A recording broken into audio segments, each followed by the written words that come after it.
안녕하십니까, 박정호입니다. 현지 시각으로 지난 19일이죠. BTS의 정국, 뉴진스, 스트레이키즈 그리고 블랙핑크가 미국의 빌보드 뮤직 어워즈에서 수상을 했습니다. 다시 한번 K-팝의 위력을 실감할 수 있었는데요. 그런데 한편에서는 K-팝의 위기설마저 나오고 있습니다. 왜 그런지 그 이유 오늘 알아보고요. 언제부턴가 우리나라 중소제조업체라든가 농어촌 지역에 이분들 없으면 일 안 된다고 하죠. 바로 외국인 근로자분들입니다. 과거엔 우리도 해외에서 외국인 근로자 신분으로 외화벌이를 하던 시절이 있었죠. 언제 어떻게 그리고 왜 해외에서 일을 하게 됐는지 한국인 노동자의 해외 노동의 역사까지 오늘 공부해 보도록 하겠습니다. 11월 22일 수요일 박정호의 손에 잡히는 경제 플러스 광고 듣고 시작합니다. 키워드로 세상 보는 눈을 키워보는 키워드 경제 시간입니다. 오늘부터 매주 이 시간에 함께 해줄 남국민 뉴스 큐레이터 나왔습니다. 어서 오세요. 안녕하세요. 예, 제가 개편하고 나서 좋은 게 하나 더 있습니다. 바로 우리 남국민 기자를 매주 보게 된다는 건데요. 간단히 인사 말씀 한번 해주세요. 예, 이제는 더 자주 뵙게 됐는데 좀 더 내실 있고 재밌는 걸로 한번 이야기를 가져와서 한번 인사드리도록 하겠습니다. 정말 저는 크게 기대됩니다. 자, 그런데 오늘 첫 번째 키워드가 뭔가 봤더니 정말 핫한 키워드네요. 바로 K-팝입니다. 맞습니다. 개편 후 첫 키워드 한번 제일 핫한 걸로 가져와 봤는데요. K-팝 얘기를 해보려고 하는데 뭐 요즘에 가장 뜨거운 키워드다라고 할 수 있겠죠. 그렇죠. 뭐 한류다, BTS다, 뭐 이런 열풍을 지나서 이제 K-팝이 점점 더 대세인 상황이 되고 있는데요. 그런데 요즘 얼마나 뜨거운가요? 이제는 뭐 어쩌다 일어난 트렌드나 뭐 특별한 일이 아니라 한국을 대표하는 그런 존재가 됐잖아요. 예. 뭐 예를 들어서 2012년 무렵에 세계를 휩쓴 강남스타일 열풍이 있었는데 당시에는 정말 엄청난 인기였는데 사실 이게 꿈 같은 일처럼 좀 지나가 버린 면이 있어요. 그런데 지금의 K-팝은 마치 한국의 반도체 산업처럼 우리나라를 대표하는 산업이라고 해도 뭐 전혀 이상하지 않은 그런 꾸준한 성과를 내는 존재가 됐습니다. 그런데 이게 완전히 장밋빛 소식만 들리는 것 같지만 사실 K-팝은 요즘 굉장히 고민이 많습니다. 심지어는 위기에 빠졌다 이런 얘기도 나오고 있는데 오늘은 K-팝이 어디까지 와 있나 한번 냉정하게 분석하는 시간을 가져보려고 합니다. 저도 사실 한 가지 걱정된 부분이 있긴 했었어요. 왜냐하면 K-팝이 이렇게 잘 나가는 건 분명한 사실이지만 K-팝의 실적을 내고 있는 그 장본인들은 정작 세계의 기획사에 모두 몰려있는 것 같은 느낌을 많이 받거든요. 그렇습니다. 하이브까지 생각하면 4개라고도 할 수 있겠네요. 맞습니다.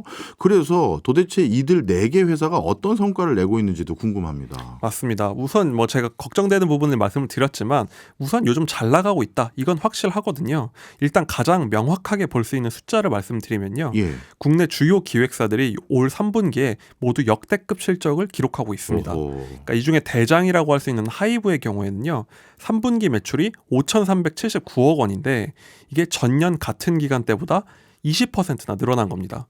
특히 요즘에 코로나가 완전히 여파가 가셨고 콘서트 같은 공연이 굉장히 활성화되고 있거든요. 그러다 보니까 매출, 영업이익이 아주 급증하고 있습니다. 이게 하이브만 그런 게 아니라 뭐 SM, JYP 같은 주요 기획사 다 성적이 좋다. 이게 굉장히 고무적인 부분이고요.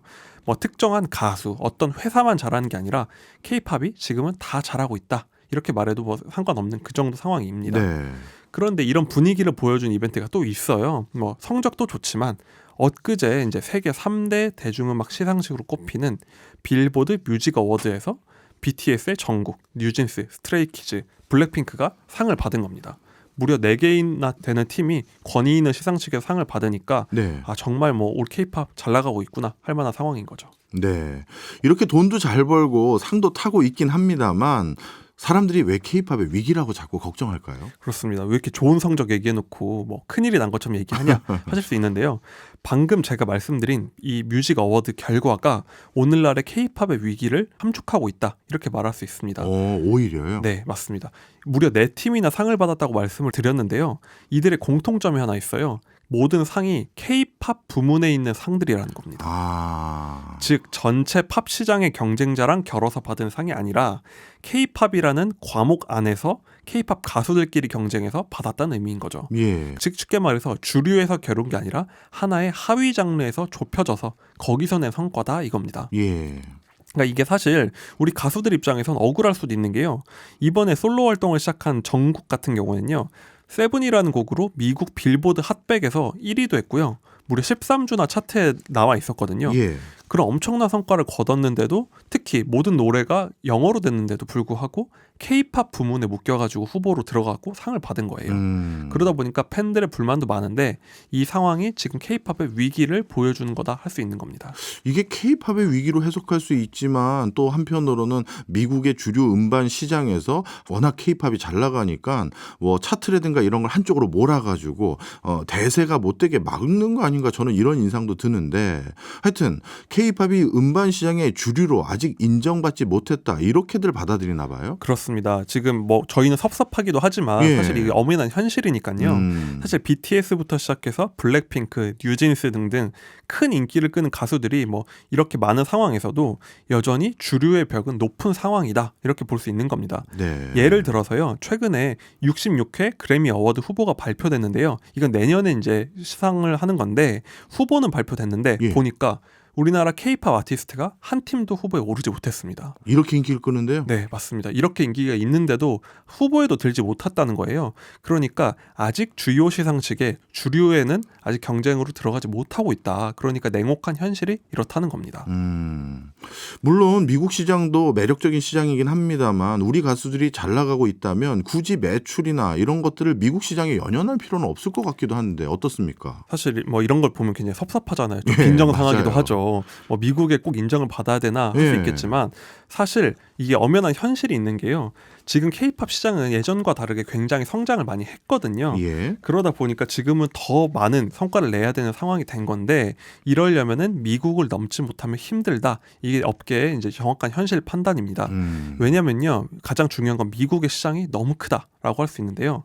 세계 음악 시장을 국가별로 봤을 때 1등부터 10등을 꼽았을 때 물론 미국이 독보적 1등인데요. 그렇겠죠. 그런데 이게 얼마나 크냐면 나머지 2등에서 9등의 시장을 합친 것보다도 미국 시장이 큽니다. 와. 그러니까 2등이 일본인데요. 일본보다도 4배나 큰 게 미국 시장이고요. 예. 우리나라에 비교하면 15배 큰 거예요. 아. 그러니까 이미 지금 K-팝 기업들은 세계 기업이 됐기 때문에 미국 시장을 외면하고서는 더 이상 성장하기가 쉽지 않다. 경쟁을 포기해야 되는 상황이 된다라는 거죠. 그렇군요. 그러니까 이게 예전에 뭐 우리나라 옆 나라 뭐 중국, 일본 정도에서 인기를 끌던 시절이면 이 정도도 정말 대단한 성과인데 지금은 말 그대로 세계로 진출한 상황이니까 벽을 더 넘어야 되는 상황이고요. 예. 이게 어떤 걸 떠올리게 하는 상황이냐면요. 아마 한 3, 40대 이상이면 기억을 하실 수 있는데 90년대에 일본 팝, 즉 J-팝이 굉장히 인기를 끌었어요. 그렇지만 지금은 지나간 유행이 됐잖아요. 네. 근데 이때 많이 지적하는 부분이 뭐였냐면 일본 J-팝도 결국은 아시아, 즉 한국, 중국 정도 일부 유럽 국가에서만 인기가 있었고 미국은 넘어가지 못했다는 거예요. 그러니까 우리도 더 이상 분발하지 않으면 그렇게 될 수 있다는 위기감이 있는 거죠. 네. K-팝의 위기를 단순히 미국 시장 진출이 원활하지 못하다라는 이유만 가지고 꼽진 않을 것 같은데 또 다른 위기 요인은 뭐가 있을까요? 물론 지금 성적 때문에만 얘기를 하는 건 아니겠죠. 여러 원인을 꼬집는 얘기가 나오는데요. 지금 K-팝의 어려움을 이야기하는 게 뭐 이런 평론가들 이런 얘기가 아니라 업계 리더라고 할 수 있는 뭐 방시혁 하이브 창업자가 직접 얘기를 하고 있는 부분이 있습니다. 어허. 뭐가 있냐면 직접 언급한 게 너무 K-팝은 코어 팬덤에게 집중돼 있다 이런 얘기를 했습니다. 코어 팬덤에 집중됐다는 얘기가 뭐예요?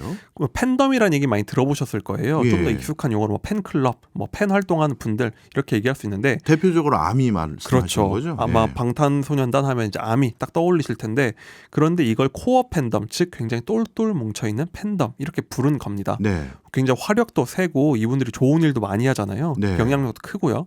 그렇다면 예를 들면은 뭐 특정 시간에 맞춰서 음악 듣기를 해서 순위를 올린다거나 아. 또 커뮤니티를 만들어서 자기들끼리 정보를 공유하고 뭐 이런 프로모션 같은 것도 돕거나 하는 이런 식으로 K-팝이 굉장히 활성을 해온 무기다 할 수 있습니다. 예. 그러면 제가 보기엔 오히려 그 강성 팬, 어떻게 보면 구매력까지 뒷받침된 팬들이 많은 거니까 좋은 거 아닌가요? 그런데 이게 물론 엄청난 힘이 되고 있지만 이 탄탄한 조직력이 지금 더 성장해야 되는 K-팝 입장에선 일종의 울타리 같은 일을 하고 있다. 라고 분석이 나오는 겁니다.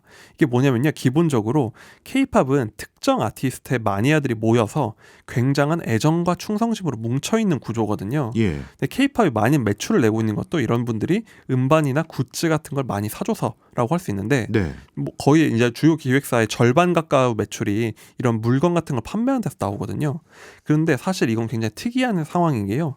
세계 팝 시장을 보면 스트리밍 매출이 거의 절반을 훌쩍 넘습니다. 예. 그러니까 세계 시장은 많은 사람들이 많이 들어서 이제 돌아가는 게 일반적인 시장이라는 건데 K-팝은 여전히 아주 충성심이 높은 일부 팬덤의 매출에 기대고 있다고 할 수 있다는 거죠. 아, 이제 이해가 됐습니다. 팬덤 덕분에 지금의 위치까지 오긴 했습니다만 어떻게 보면 K-팝은 그들만의 취미라든가 그들만의 기호 이런 게 됐다 이런 얘기군요. 그렇습니다. 물론 이런 얘기를 하면 팬분들이 굉장히 섭섭하실 수도 있어요. 제 의견이 아니었습니다. 그런데 이게 지금 현실이 이제 K-팝이 너무 어른이 돼야 되는 과정이 되다 보니까 예. 조금 더 다른 단계로 나아가야 된다. 그래서 얘기가 나온다는 건데 예를 들면서 요즘 K-팝 스타들은 앨범을 내자마자 첫 주 판매량, 즉 이걸 초동 판매량이라고 하는데 100만 부 판매하는 게 요즘 흔한 일이에요. 야, 예전에 저 어렸을 때만 하더라도 어떤 음반 100만 부 나가면 뭐 대스타 된 그쵸. 건데. 와. 근데 물론 그런 얘기가 90년대까지 있다가 예. 한동안은 그런 앨범 사는 게 사라졌다가 맞아요. 근데 요즘은 앨범 사는 게 다시 그때보다 훨씬 커진 규모가 된 거예요. 그런데 이게 세계적으로 볼 때는 굉장히 독특한 일이고 즉 대다수의 사람들이 하는 일은 아니라는 겁니다. 예. 아직까지는 일부 충성 팬들의 취미 생활에 가까운 일이 되다 보니까 뭐 역설적으로 예를 들면은 우리나라 많은 게임들도 비슷한 구조인데 한 달에 수백만 원씩을 결제해야지만 좋은 아이템을 사고 그래서 게임을 더 즐길 수 있는 구조로 우리나라 게임은 갖고 있거든요. 네. 그러다 보니까 돈은 잘 버는데 해외 유저들은 한국 게임을 잘 안 하려고 한다는 거예요. 그러니까 이렇게 니치한 시장에서 강력한 경쟁력을 갖춰서 성장은 했는데 이게 일부 팬들의 취미 생활로 국한되다 보니까 그러다 보니까 확장력이 떨어져서 사라지는 경우가 많았다. 이게 K-팝의 미래가 될 수 있다는 게 바로 박진영, 뭐 방시혁 같은 K-팝 리더들의 고민인 거죠. 확 이해가 되네요. 어떻게 보면 K-팝의 수명이 길어지려면 좀 더 저변이 넓어져야 된다 그 얘기군요. 그렇습니다. 제가 그래서 이걸 준비하면서 공부하면서 떠오르는 사례가 있는데 예. 저희가 최근까지 겪었던 사례인데 코로나 바이러스가 떠올랐어요. 코로나요? 예, 그때 기억을 되살려 보면 처음에는 코로나의 치명률이 굉장히 높았습니다. 예. 그러니까 이때는 걸리면 정말 사망할 가능성이 높은 그런 병이었거든요. 그런데 이게 변이를 계속하는데 그 이후에 변화가 뭐였었냐면 확진자가 수만 명, 수십만 명씩도 늘어났거든요. 예. 그런데 대신 치명률은 낮아졌습니다. 예. 그러니까 코로나라는 것도 보면은 치명률은 높고 전염력은 또 낮았어요. 왜냐하면 너무 치명적이면 숙주를 금방 사망하게 해서 퍼지긴 힘들었거든요. 그렇죠. 그렇기 때문에 모든 바이러스들이 이렇게 치명률, 즉 자기만의 특색은 낮추면서 점점 누구에게나 적응하기 쉽게 전파력을 키워가거든요. 지금 K-팝이 처음에 너무 매운맛이라는 거예요. 쉽게 말하자면. 그러니까 이게 누구에게나 쉽게 전파되기가 어려운데 지금 K-팝의 고민은 좀 자기들만의 색깔은 조금씩 죽여가면서라도 좀 더 많은 사람들에게 널리 퍼져야 되는 그런 상황이다. 이렇게 비유할 수 있는 겁니다. 방금 주신 비유가요. 제가 이제 2023년도 거의 끝나가는데 올해 들었던 비유 중에 가장 최고의 비유였습니다. 와, 대단하네요. 그러니까 이제 우리 K-팝도 특정 팬덤에만 너무 의존하면 안 되는 상황이네요. 그렇습니다. 이제 K-팝도 어떤 유행병이 아니라 풍토병화가 돼야 된다. 물론 좋은 거지만 예. 널리 퍼져야 된다는 얘기인데 또 다른 이제 의존하는 이런 구조도 굉장히 불안하다는 거예요. 비즈니스 관점으로도. 왜냐면은 위험 분산을 하는 건 사업의 기본이잖아요. 예. 그런데 이게 굉장히 실패해서 최근에 위기를 맞고 있는 것도 있습니다. 어딘가요? 어떤 곳이 있냐면 SM 엔터테인먼트가 지금 그 사례가 되고 있는데요. 바로 중국이 K-팝에 한한령을 내리면서 이 기업이 치명타를 입고 있습니다. 최근에 SM 대표 걸그룹인 에스파가 새로운 앨범을 냈는데요. 네. 아까 말씀드린 초동 물량이 53만 장을 판매를 했어요. 예. 그런데 이게 방금 물론 대단한 성적이지만 요즘에 이런 100만 장 팔리는 게 굉장히 많아지고 있거든요. 그러다 보니까 100만 장 못 팔았네 하고 주가가 7%나 하루에 빠졌어요. 53만 장을 팔았는데 주가가 그렇습니다. 떨어졌다. 우리가 생각할 때는 와 53만 장 대단하다 하지만 요즘은 100만 장이 당연한 시대처럼 됐으니까요. 예. 근데 갑자기 이렇게 된 이유가 뭐냐 했더니 바로 중국 리스크라는 거예요. 예. 그러니까 K-팝 가수들이 많게는 거의 50%가량의 이런 굿즈 앨범 매출을 중국에서 내고 있거든요. 그런데 문제는 7월부터 중국으로 팔리는 K-팝 음반이 거의 이전에 대비해서 100분의 1로 줄었습니다. 그러니까 사실상 판매가 멈췄다고 할 수 있는 거예요. 그러니까 갑자기 K-팝 인기가 없어졌나 할 수 있는데 그건 아니고요. 업계에서는 사실상 중국 정부가 K-팝 팬덤 단속에 나서면서 이 팬들이 하는 공동 구매가 중단됐다. 그것 때문에 직격탄을 맞아서 이런 성과가 나왔고 기업의 주가까지 폭락했다고 할 수 있는 겁니다. 그렇군요. 이야기를 쭉 듣고 보니까요. 우리나라 대표 산업으로 거듭나고 있었던 K-팝 정말 걱정이 됩니다. 그러면 이제 대책도 좀 있어야 될 것 같은데 그렇습니다. 기존의 그 K-팝 대표적인 기획사 4사가 거의 이런 비즈니스 모델로 계속 가고 있었는데 지금 갑자기 대책이 나올 수 있을까요? 그래서 굉장히 많은 고민을 하고 있어요. 최근에 이제 방시혁 의장 같은 우리나라 뭐 K-팝 업계에서 구루라고 할 수 있는 사람도 예. 계속 나오는 게 이건 BTS가 없어서 생긴 일이 아니다. 정말 이건 구조적인 문제다라는 강조를 하고 있거든요. 그래서 우리는 잘 모르고 있지만 이분들이 지금 몸부림을 치고 있는데요. 첫 번째로 지금 추진하고 있는 대안이 K 없는 K-팝입니다. 네. 그러니까 굉장히 뭐 저희 입장에서는 섭섭한 얘기일 수도 있지만 아까 말씀드린 것처럼 쉽게 말해서 좀 K-팝 자체의 농도를 낮추더라도 누구나 들을 수 있는, 특히 미국 시장에서 성공할 수 있는 팝을 만든다, 이런 식으로 가는 거예요. 네. K-팝에서 팝으로 좀 더 나아간다는 건데 지금까지 성공 공식을 좀 포기하고 좀 더 주류화되고 있습니다. 예를 들어서요. 하이브는 최근에 전 세계를 대상으로 오디션을 개최했거든요. 예. 근데 이게 예전에 국내에서 했던 오디션 프로그램 생각해보면 거의 다 한국인들이 지원을 했어요. 그렇죠. 그런데 이거는 정말 말 그대로 전 세계에서 지원을 해서 이번에 멤버 6명을 선발했는데 이 중에 1명만 한국인입니다. 나머지는 미국, 필리핀, 스위스 국적인 거예요. 그러니까 한국 기획사의 프로듀싱, 뭐 육성 능력은 세계 수준이니까 이건 그대로 가져가되 멤버의 구성이나 이런 곡의 스타일은 좀 더 넓은 시장에서 이제 받아들일 수 있는 스타일로 간다. 이게 바로 K 없는 K-팝이라는 거죠. 네. 말씀 듣고 보니까 이 전략 좋은 것 같은데요. 왜냐하면 글로벌 탑티어의 기업이 되기 위해서는 특정 국가의 국적 색깔을 빼야 된다. 이게 어떻게 보면 경영학의 어떻게 보면 정론이거든요. 그렇죠. 지금 딱 우리 K-팝도 글로벌한 어떤 음반 시장의 교두보를 갖추기 위해서 지금 제대로 가고 있는 것 같은데 딱 한 가지 걱정이긴 합니다. 기존에 뭐 소니 뮤직이라든가 이런 아주 체급이 큰 음반사들이 있을 텐데 우리나라 K-팝 그 기획사들이 체급이 맞을까요? 우리나라도 이제 많이 컸다 이런 얘기를 많이 듣다 보니까 예. 뭐 BTS가 있는 기업이면 하이브나 SM 참 큰 회사구나, 예를 들면 그렇게 생각할 수 있는데요. 사실 현실은 굉장히 좀 녹록지 않습니다. 지금 세계 음악 시장에서 K-팝 회사들을 다 합쳐도 차지하는 비중이 한 2% 수준이에요. 아, 그래요? 그러니까 사실 세계 시장에선 보이는 수준은 아직은 아닌 거예요. 예. 그럼 누가 큰가 보면은 유니버셜, 소니, 워너 같은 3대 레이블이라고 하거든요. 네. 여기를 합치면 70% 이상을 차지하고 있습니다. 이 세 개 회사가요? 맞습니다. 한 회사가 30% 이상을 차지하기도 하는 거예요. 예. 그러니까 사실 세계 시장에서 보면은 우리나라 K-팝 소속사들은 아직도 굉장히 작은 마이너 중에 마이너 회사들이고 이런 세계 레이블들의 벽은 굉장히 높습니다. 네. 이런 것들이 굉장히 경쟁력이 있는 이유는 예를 들면 방송국에 협상을 할 때도 여기가 훨씬 파워가 강한 거죠. 그러다 보니까 우리나라에서도 더 이상 이런 규모로는 어렵다 하다 보니까 이런 회사들도 나서가지고 세계의 큰 레이블들을 계속 인수하면서 몸집 기르기를 하고 있습니다. 그래서 어느 정도는 체급을 갖춰서 비유하자면 뭐 K-팝에서도 삼성전자 같은 세계 기업을 만들어야 된다, 이런 얘기를 하고 있는 거죠. 말씀 듣고 보니까 진짜 그런 것 같습니다. 저는 이제 라디오에서 이제 진행을 하다 보니까 음반 산업에 대해서도 옆에서 엿볼 수 있는 기회가 조금 있는데요. 예전에는 제가 어렸을 때만 하더라도, 오늘 제가 어렸을 때 얘기를 많이 하네요.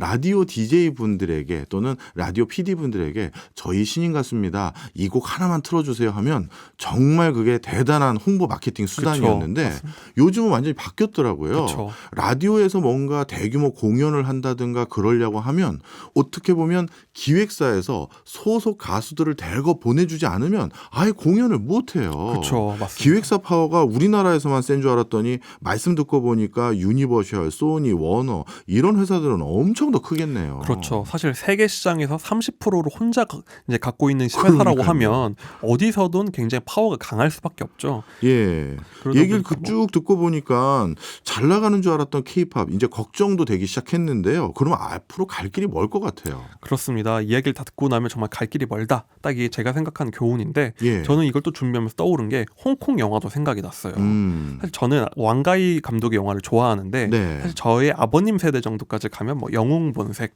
뭐 이런 영화까지 열광을 터졌잖아요. 네. 그런데 사실 지금은 흔적도 없이 홍콩 영화가 사라졌고 맞습니다. 옛날 그 90년대 있던 영화를 화질만 올려서 지금도 다시 보는, 그러니까 옛날에 머물러 있잖아요. 예. 이게 딱 어떤 한계가 있었냐면 홍콩 영화도 결국은 그 주류의 벽을 넘지 못해서 생명력을 결국 이어오지 못했다 할 수 있는 거예요. 네. 그렇기 때문에 K-팝도 뭐 이 정도면 돈 잘 벌잖아, 우리 앨범 잘 팔고 굿즈 잘 팔리잖아에 머물면 그냥 우리끼리 조그마한 산업이 되는 거거든요.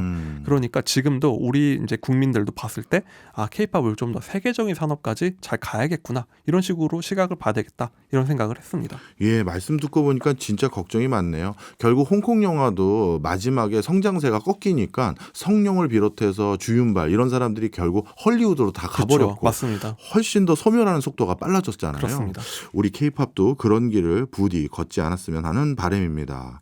지금까지 남국민 기자였습니다. 오늘도 제대로 배웠습니다. 고맙습니다. 감사합니다. 저희는 광고 듣고 입으로 돌아오겠습니다. 궁금하지만 공부하기 귀찮은 분들을 위해 대신 공부해드립니다. 공부왕 이종훈. 오늘도 이종훈 작가와 함께합니다. 어서 오세요. 안녕하세요. 이제는 수요일에 공부하네요. 아니죠. 저는 공부를 계속 해야 되고 수요일에 공부한 걸 발표하는 거죠. 아, 그렇군요. 이렇게 또 생색을 내고 그러십니까? 하여튼 요일을 바꿔서 수요일에 오늘 첫 시간이네요. 오늘은 어떤 이야기인가요? 네, 오늘은 애청자 이장태님께서 대신 공부해달라고 해주신 한국인 노동자의 해외 노동의 역사에 관한 이야기인데요. 잠시 이장태님께서 저희 손경제 홈페이지 게시판에 남기신 글을 요약해서 소개해드리면요. 저는 건설회사에서 일을 하고 있습니다. 현재 우리 한국의 건설 현장에서는 외국인 노동자가 없으면 일이 안 되는 상황입니다. 몇 년 전까지만 해도 외국인 노동자라고 하면 대부분 조선족들이 주류였습니다. 그런데 최근엔 베트남, 미얀마, 몽골, 중앙아시아, 동유럽 근로자까지 유입이 됐고 요즘엔 가나, 르완다 등에서 온 외국인 노동자까지 보이고 있습니다. 그래서 궁금해졌습니다. 한국인 노동자의 해외 노동의 역사는 어떻게 될까? 이 질문을 드려봅니다. 저희 부모님 세대는 사우디에 가서 돈 많이 벌어왔다라는 말도 있던데 지금 저희 세대가 외국에 대거 나가는 경우는 거의 없으니까요. 꼭 좀 공부해 주십시오. 라고 글을 올려주셨어요. 네, 요약한 게 이 정도면 와. 공부는 더 길어. 저희 건강까지 걱정하셨어요? 네, 근데 이 말이 맞는 게 사실이거든요. 왜냐하면 저도 그 건설 현장을 한번 가본 적이 있습니다.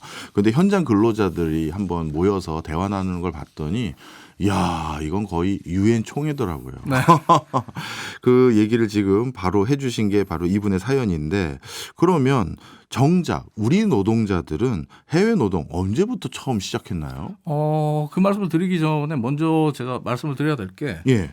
이장재님의 그 질문에 답할 수 있는 공부를 하기 위해서는 공부의 범위가 대한민국이 건국된 이후로 제가 한정을 해서 공부를 했습니다. 아하, 이제 숙제를 스스로 줄이신다. 아니요, 그게 아니라 한정되지가 않아서 공부해야 되고 또 이야기해야 되는 그 문제도 있지만 맞아요, 우리 시간 제약이 있잖아요. 일제 강제징용 같은 크고 아픈 과거 역사까지 다 다루게 되면 제가 볼 때는 이거는 한 석 달 해야 됩니다. 석 달 괜찮으실까요? 아닙니다. 그럼 다음 주에 제가 일제 강제징용 어쨌든 청취자 여러분들 양해 좀 부탁드리고요. 그리고 대한민국이 건국된 이후 한국인 노동자들의 해외 노동의 역사는 크게 파독 광부와 파독 간호사 그리고 월남 파병 그리고 중동 건설 이렇게 세 가지 역사로 나눠지게 되는데요. 이번 시간에는 한국인 노동자들의 이 해외 노동의 시작이라고 할 수 있는 파독 광부와 파독 간호사에 관한 이야기를 다루고요. 예. 다음 시간에는 월남 파병 그리고 중동 건설 현장으로 나간 우리 노동자들에 대해서 이야기하도록 하겠습니다. 그러면 첫 번째 파독 간호사와 파독 광부니까 1960년대부터 시작하는 거네요. 국제시장 보셨군요. 예. 네, 대한민국이 건국된 이후 공식적인 한국인 노동자의 해외 노동은 1963년부터 시작됐다 이렇게 알려져 있습니다. 다들 아시는 것처럼 서독으로 떠난 광부, 즉 파독 광부들이 최초라고 알려져 있는데 하지만 진실화요를 위한 과거사 정리위원회가 내놓은 파독 광부 간호사의 한국 경제 발전에 대한 기여의 건이라는 관련 보고서를 보게 되면 이보다 앞선 1950년대 말부터 이미 간호사들 그리고 간호 인력들이 서독으로 갔다고 해요. 50년대 말부터 독일 카톨릭 신부들과 본 대학의 의과대학생이었던 이종수 그리고 마인츠 대학의 이수길 박사의 주선으로 우리 국내의 여성들이 간호사 혹은 간호보조원으로 서독으로 갔다라는 기록이 있습니다. 이때는 일종의 간호 유학의 형태로 갔다 그래요. 그래서 간호 유학을 하고 또 병원에서 일자리를 구하는 형태로 이루어진 파독이었다고 하는데 이후에 서독에서 간호사들에 대한 수요가 늘어나면서 이런 민간에서의 파독이 계속 이어지고 결국 대한민국 정부가 1966년에 직접 나서서 하겠다라고 해서 정부 대행기관인 한국해외개발공사에 간호사 파독 송출을 전담하기에 이릅니다. 네. 이렇게 본다면 대한민국 건국 이후에 한국인 노동자의 해외 노동은 1950년대 말 독일과 한국의 민간에서 이루어진 파독 간호사들이 최초다 이렇게 볼 수도 있는 부분인데요. 그렇군요. 어쨌든 공식적으로 정부가 서독으로 예. 노동자들을 파견했던 시작점은 1963년 12월 21일로 기록이 되어 있습니다. 간호사는 그런데 광부는 언젠가? 광부가 12월 21일이에요. 아, 광부가 12월 21일. 1963년 12월 21일 한국 정부가 121명의 강부를 서독으로 파견한 것을 시작으로 본격적인 한국인 노동자의 해외 송출과 해외 노동의 시대가 열리게 됐는데요. 그래서 총 몇 분이나 간 거예요? 파독 강부와 간호사의 규모에 대한 통계가 사실 이게 찾아보니까 기관별로 다 달라요. 그래요? 그리고 여러 가지 차이가 있어서 앞서 말씀드렸던 진실 하위를 위한 간호사 정리위원회가 내놓은 자료를 참고했는데요. 이 자료에는 강부 7,936명, 간호요원 11,057명, 총 18,993명이 서독으로 강부와 간호사로 일했다, 파견됐다 이렇게 나옵니다. 이 상당 규모네요. 네, 상당히 큰 규모죠. 그런데 또 궁금한 게 당시에 간호사로서 일하기 위해서 선진국에 간다 그러면 다른 여타 선진국들 뭐 미국도 있을 수 있고 유럽의 여타 나라도 있을 수 있는데 굳이 서독을 간 이유가 있나요? 왜 서독이냐? 예. 왜 굳이 서독이냐? 이 질문에 답을 구하기 위해서는 먼저 당시에 독일과 한국의 경제 상황에 대한 이해가 좀 필요하더라고요. 네. 1960년대 서독 같은 경우는 경제적으로 완전 고용 상태에 도달했다고 합니다. 그러니까 50년대 말부터 사실 지금으로 표현한다면 3D 네. 업종, 그러니까 험한 일, 뭐 힘든 일들은 기피해야 하는 증상들이 나타났고 이미 뭐 60년대 들어서 완전 고용 상태에 도달했기 때문에 사실 3D 업종 같은 경우는 대부분의 그 노동력을 외국으로부터 그때도 이미 수급하고 있는 상태였다고 합니다. 예. 우리가 서독으로 강부를 파견하기 전에 네. 이미 일본에서 강부를 먼저 파견하고 있었어요. 아.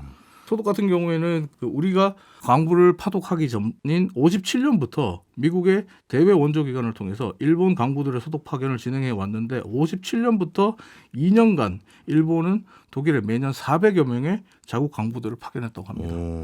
이후에 63년 8월이 되면서 일본 강부들의 계약이 만료되었고 일본 정부가 강부들의 파독을 중단하기로 결정하자 미국은 서독 정부에 야 그러면 일본 강부들 대신 한국 강부들 쓰는 거 어때?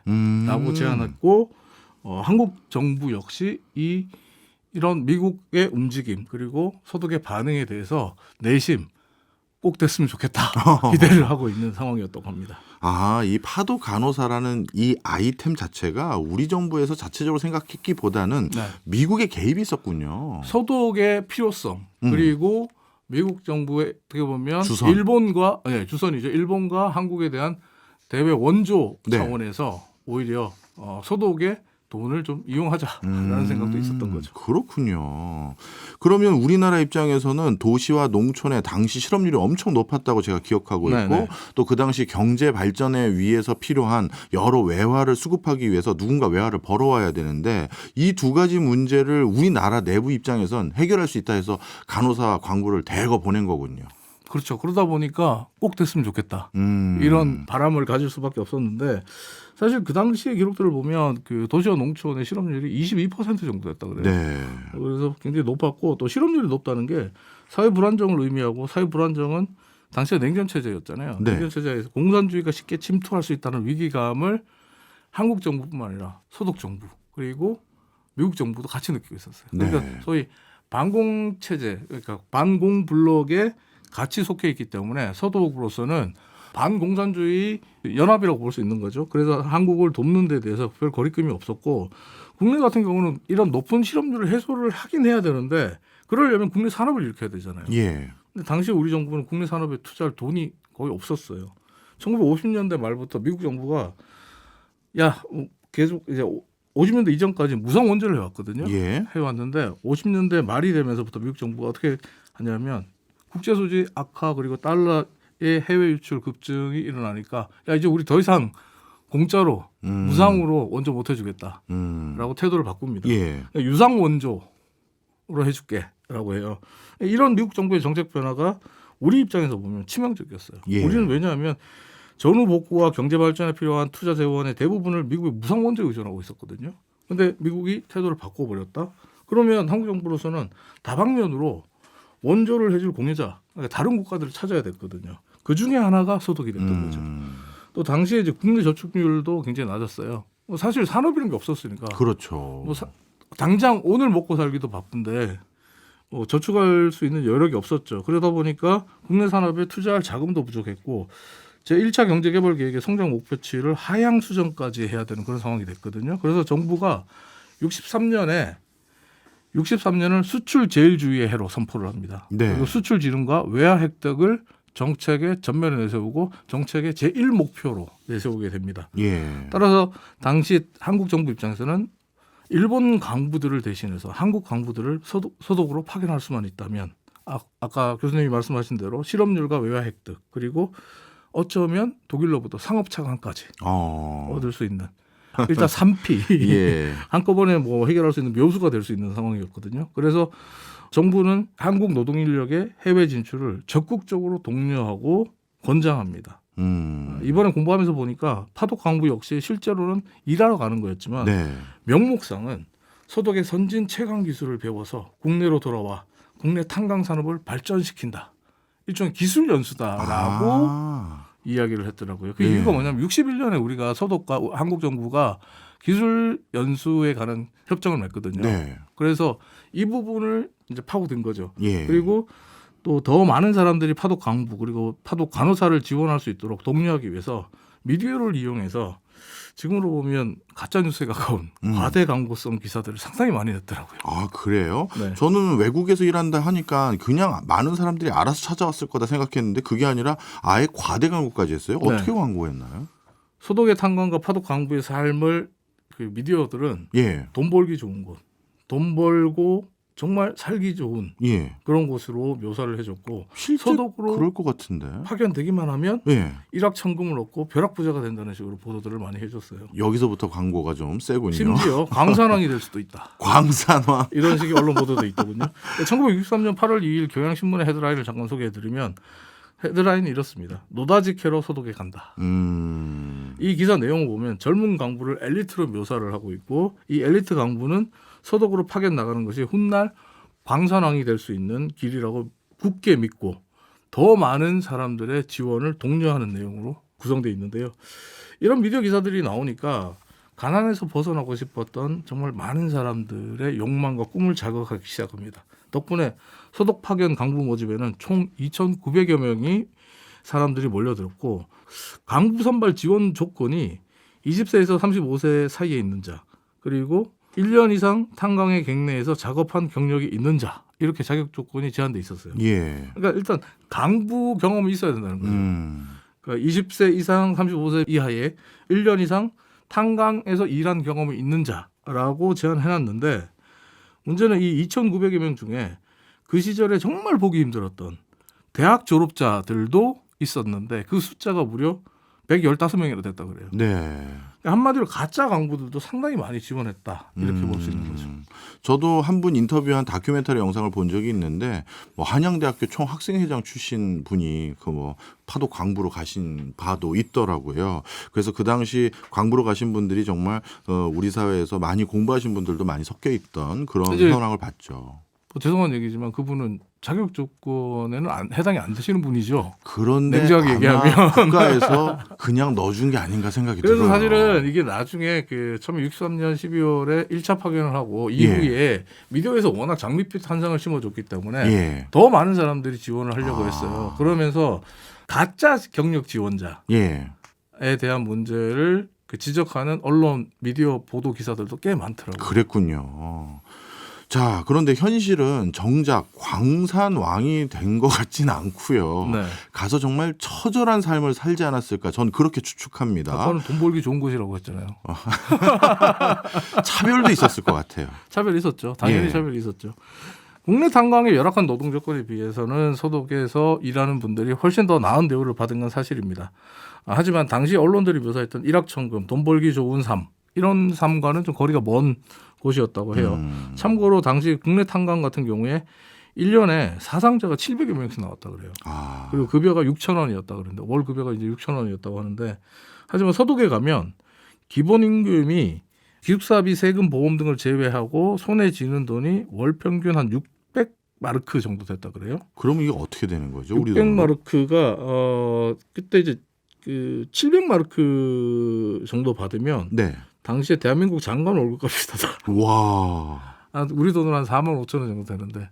우리나라에서 6,000원 월급 받을 때 독일 가서 광산업 하면 4만 5천 원 받는 거. 정도. 근데 이제 그 600마르크 정도를 받았다라고 했는데 이거 사실 수령한 액수는 예. 세해 전 액수는 더 많죠. 네. 이게 이제 앞서 말씀드린 대로 기숙사비도 내야 되고 세금도 내야 되고 보험도 내야 되고 여러 가지 빠져나가는 돈들이 있다 보니까 네. 한 600마르크에서 700마르크 사이 인터뷰를 하셨다고 아까 인터뷰를 보신 적이 네. 있다고 그랬잖아요. 다큐멘터리 영상. 그러니까 다큐멘터리 영상에 출연하신 분들은 800마르크까지 받으신 분들이 많이 출연했다 이런 얘기도 들은 바가 있습니다. 뭐 어쨌든 근데 문제는 차별이었어요. 독일 강부와 한국인 강부와의 차별이 너무 심해서 8시간 노동이 지켜지지 않았다 그래요. 실제로 1967년 11월에 나온 경향신문이나 동아일보 기사를 보면 파독 강부들이 독일 강부들에 비해서 몇 배나 높은 노동을 계속해서 강요받으면서 못 견뎌서 결국 집단 이탈하거나 3년의 계약 기간이 끝나기 전에 제3국으로 탈출하는 집단 탈출하는 일도 있었다고 보도를 하고 있고요. 예. 그러다 보면 이런 보도들을 보게 되면 파독 강부의 삶이 초창기 63년 초창기에 미디어들이 보도했던 삶이 허구다라고 볼 수 있기도 한 거죠. 초창기 미디어들의 보도처럼 소독 탄광이 돈 벌기 좋은 곳이고 일확천금이 가능한 그런 삶이었다면 집단 이탈하거나 탈출하는 사람들은 없었겠죠. 그렇군요. 저는 1터는 좀 험하지만 일 끝나고 나가서 사는 환경은 좋을 거다 그게 안 생각했는데 됐어요. 그게 아니군요. 왜냐하면 그 기숙사에서 생활해야 되는데 외출 다 제한했고요. 나가지 못했고 거의 수용소처럼 느꼈던 분들도 있다라는 그런 인터뷰도 있거든요. 그렇군요. 자, 광산에 종사했던 분들의 현실은 어떻게 되는지 이제 알았고요. 네. 간호사들은 어땠나요? 파독 간호사의 경우는 좀 달랐어요. 그러니까 파독 간호사들 같은 경우는 파독 강부들과 달리 독일인과 동등한 대우를 받았다고 알려져 있습니다. 파독 간호사 같은 경우에 보조 간호원과 정식 간호사로 나눠서 파견이 됐는데 보조 간호원도 월 800마르크 정도를 수령했고 앞서 말씀드린 대로 세금, 보험, 기숙사비 등을 제외한 실수령액이 월 한 350마르크 정도 됐다 그래요. 근데 국내 간호사 임금의 3.5배였다고 합니다. 예. 그리고 간호사들 같은 경우는 66년에 700마르크 정도를 받았는데 앞서 말씀드린 대로 대한민국 장관 월급과 비슷한 수준이고 그래서 이제 파독 간호사 같은 경우는 66년에 소독으로 파견을 나갔거나 확정이 돼서 출국 준비를 마쳤던 간호사 수가 1,030여 명에 달했고 예. 굉장한 인기를 끌었다라는 기록들이 있습니다. 하지만 시간이 지나면서 파독 간호사들 역시 파독 강부들과 비슷한 현상들이 나타나게 되는데 역시 이제 제3국으로 무단 이탈하는 일들이 점차 증가했다고 합니다. 간호사들은 나름대로 처우도 괜찮았고 일터의 환경도 좋았을 텐데 왜 이탈했을까요? 근데 1969년 3월 20일자 한국일보 기사를 보니까 예. 파독 초기에는 한국에서 온 간호사들이 일도 잘하고 친절해서 동양에서 온 연꽃이라는 별명을 얻는 등 굉장히 좋은 인상을 줬다 그래요. 그런데 시간이 지나면서 개중에 이제 3국으로 이제 계약 기간이 남았음에도 불구하고 무단 이탈하는 간호사들이 늘어나서 한국 간호사들에 대한 부정적 이미지가 점차 축적되고 있다라고 한국일보가 보도한 기사가 있는데 사실 이 한국일보 기사는 소독신문 보도를 인용한 기사였어요.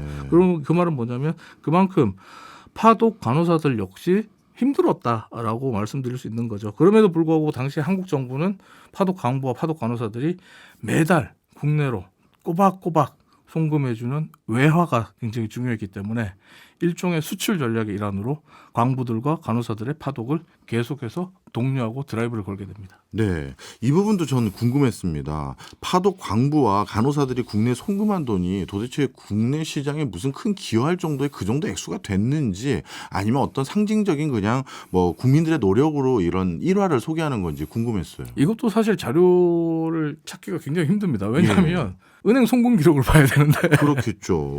근데 이제 이게 그 정부 차원에서도 그 조사를 위해서 들여다봤는데 정확한 통계는 나오지 않았다 그래요. 근데 어쨌든 지금 정부가 파악하고 있는 바로는 이 파독 강부와 간호사들이 보낸 송금액은 1965년부터 1975년까지 총 10만 1,530달러로 이 1965년, 67년 송금액의 경우 총 수출액 대비 각각 1.6%, 1.9%, 1.8%라고 이야기를 해요. 근데 적은 금액이 아니네요. 적은 금액이 아니죠. 그리고 이게 중요한 게 뭐냐면 가동률이 100%. 가동률이라는 게 뭐냐면 네. 우리가 어떤 상품을 만들어서 수출을 하게 되면 네. 원자재를 수입할 경우에 그 원자재 수입비용을 빼야 되거든요. 그렇겠죠. 그러니까 100% 수출 금액이 다 우리가 손에 얻는 그 금액이 아니란 말이에요. 예. 근데 파독 강부와 간호사들이 국내로 보내주는 돈은 예. 100% 우리가 얻는 외화거든요. 그 돈이 전부 다 우리나라에 들어온 외화다라고 볼 수 있는 거죠. 이것도 궁금했는데요. 예를 들어서 제가 간호사로 일하면서 월급을 수령합니다. 네. 그럼 저는 현지에서 써야 될 돈들이 있을 거 아니에요. 네. 그럼 그걸 빼고는 의무적으로 무조건 국내 송금을 해야 되는 거예요? 아니요, 그렇지는 않은데 예. 이번에 공부하면서 보니까 파독 강부와 파독 간호사에 대해서는 의무적으로 월급의 일정 금액을 저축하거나 혹은 송금해야 된다는 규정을 두지 않았어요. 예. 월남 파병 기술자, 파월 기술자 혹은 파병 군사들에 대해서는 그런 규정을 뒀더라고요. 그러니까. 근데 파독 강부와 간호사들이 그런 규정을 두지 않았는데 이게 학계에서는 당시 박정희 정권이 그렇게 규정을 만들어서 독일 은행에 네. 그 일종의 담보 형태, 독일이 우리에게 제공하는 상업차 간의 담보 형태로 저축하게 만들었다라는 주장들이 있었습니다만 예. 지금 현재는 신뢰할 수 없는 주장이다라는 이야기들이 있더라고요. 알겠습니다. 그런데 문제는 당시는 대한민국은 정말 단 1달러의 외화도 아쉬웠기 때문에 파독 광부와 간호사들이 보내주는 돈은 정말 대한민국 경제 발전에 상당한 기여를 한 돈인데 이런 해외 인력 진출의 주요 경제적 효과가 국제 수지 개선과 국민 소득 증대로 이어졌어요. 네. 우리 파독 광부와 간호사 이야기 마저 못한 거 다음 주에 또 한번 해주시고요. 그다음에 이어서 벌써 끝났나요? 그럼요. 큰일 났네. 이렇게 조사를 많이 해오신지 몰랐습니다. 진짜 구한 말부터 다 했으면 3개월 잡아야 되겠는데요. 하여튼 오늘 이 시간 우리의 숨겨진 현대사 제대로 한번 또 배웠습니다. 지금까지 이종훈 작가였습니다. 고맙습니다. 감사합니다.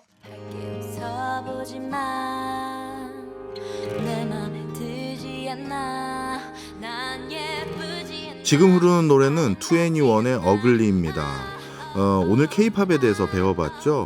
그런데 제가 중남미 지역에 갔더니요, 한 중학교 학생들이 몰려오면서 저의 얼굴을 보면서 이 2NE1 노래를 불러주다 보니까 야, K-팝이 진짜 이렇게 인기구나 그때 느꼈던 것 같습니다.